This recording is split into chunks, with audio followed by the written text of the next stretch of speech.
Hello， 大家好，我是陈汉成。实在抱歉，这次大更新耽误了这么久，主要是因为游戏现在我都是利用业余时间做的，加上这次的工作量真的不亚于重新做了一款游戏。但是虽然如此，你们玩的时候还是不要有过高的期待，因为做的越多 bug 就越多，还得继续的完善。那今天的视频会比较长，因为我想把我所有更新的细节都分享给你们，让你们有种参与制作游戏的感觉。希望你们能够看到最后，也可以3连支持我一下，给我更多继续制作的动力。感谢大家一直以来的支持。那接下来我来汇总一下本次大更新的所有内容。第一点，新增了一张新地图迷雾，拥有全新的玩法和任务，还有动态天气系统，并进行了超级优化。因为这次更新的地图会比较大，开启了体积物之后的性能开销也比较大。为了能够给你们更好的游戏体验，所以我在优化上面下了很多功夫。我3070显卡的电脑在 1080p 分辨率高画质下，能稳定210帧游玩。第二点，新增了迷雾地图的剧情，但是只有一点，分别是开场和结尾，以及任务中会穿插一些剧情的线索，连起来就是一个简单的剧情故事了。第三点，新增了配音和字幕系统。为了表现剧情，所以游戏中会有一些玩家的自言自语。在这里非常感谢是地奇不是 DQ 这位 UP 主配的男音，女的配音暂时还没有，只能先用 AI 配音代替了。游戏中的配音算是一个主角的内心旁白，也作为任务之间的过渡和任务的提示引导。第四点，新增了迷雾地图的新 BOSS 鬼奶奶，她拥有吸血和隐身的技能，之前的视频我也介绍过了，就不过多赘述了。当她准备攻击玩家的时候，会变成半透明的，利于玩家发现她的位置。第五点，新增了可拾取的物品，之前可以捡的只有子弹，现在多了薯片、巧克力、绷带、瓶装水等等，也是为了之后做生存游戏打下坚实的基础。每个种类的物品拾取的音效都不一样，我们来简单的感受一下。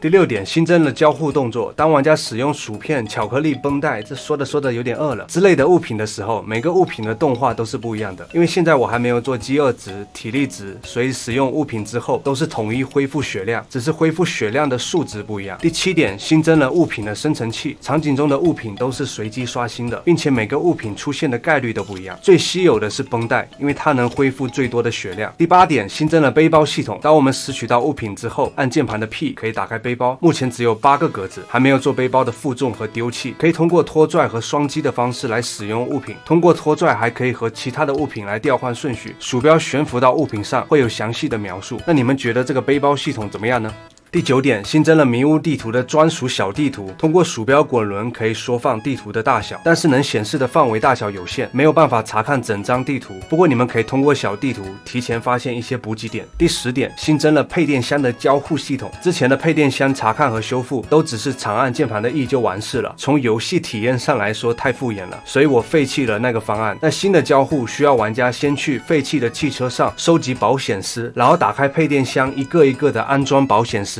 你们觉得这个交互效果怎么样？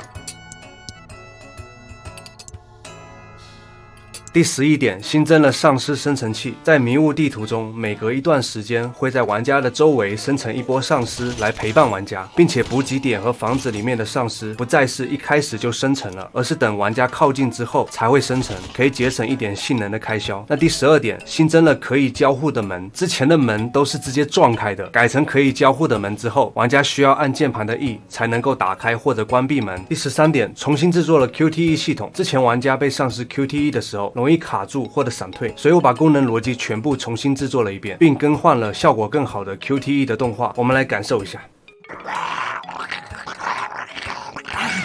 第14点，新增了新的主界面场景，让整体的效果更加末日一点。有5个随机的机位，鼠标可以在任意一个机位上面通过移动鼠标来旋转视角。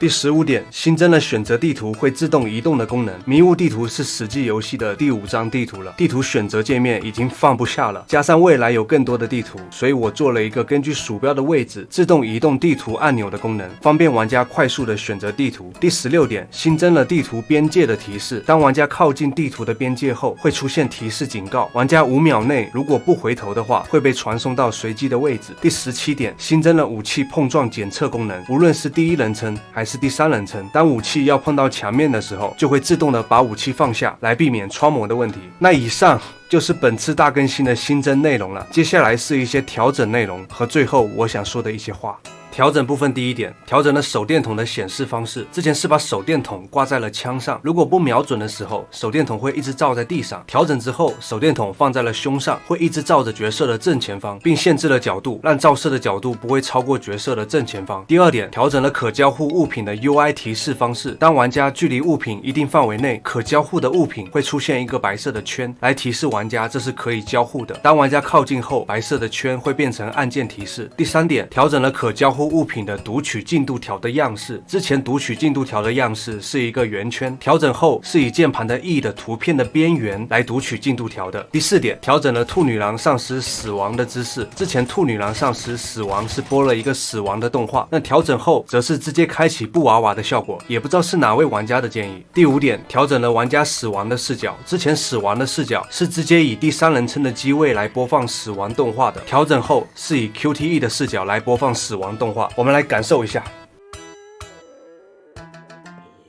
第六点，增加了几个丧尸被击退的动画，并增加了丧尸被击退的概率，让丧尸更容易被击退。第七点，修复了当帧率过低的时候开镜速度过慢的问题。第八点，调整了第三人称拾取的范围，更容易能够捡到东西。第九点，重新制作了主界面 UI 的交互逻辑，让游戏能够更加流畅。第10点，因为迷雾地图是新的地图，所以为了能够让你们有更好的游戏体验，我暂时把游戏的作弊码功能给关了。第11点，更新了赞助者名单，感谢所有赞助史记的玩家们，也感谢所有看到这里的观众们。以上就是本次大更新的所有内容了。最后是我想说的一些话，这次的更新真的把我掏空了，上面的那些更新都是以流水账的方式，我硬着头皮想出来的，真的做了很多的功能，但是有些都忘了，本来可以提早放出来让你们玩的，然后我再慢慢的完善。但是其实我知道新地图你们玩一次可能新鲜感就没了，未来很有可能就不会再玩了，所以我想既然就这一次的机会，我就把它做得好一点，让你们能够有一个更好的游戏体验。还有就是我感觉出一期视频真的比做游戏还难，每当我享受做游戏的心流状态的时候，会不舍得离开，不想录视频，不想说话，需要在做游戏和 UP 主两种状态之间进行切换，有时候状态切换不过来就拖更了，就会出现这次说好的6月底更新，结果埋头一直做，东西越做越多，就拖更到了现在。不过好在东西都做完了，还是蛮开心的。那接下来的一阵子估计都要修复 bug 了，功能做的越多 bug 越多，应该蛮多人还是不敢玩这张地图的，所以我打算之后出一期迷雾地图的攻略视频，感兴趣的朋友可以在弹幕上面扣个1。那今天的视频就给大家到这边，我会继续加油的，我们下一期视频再见，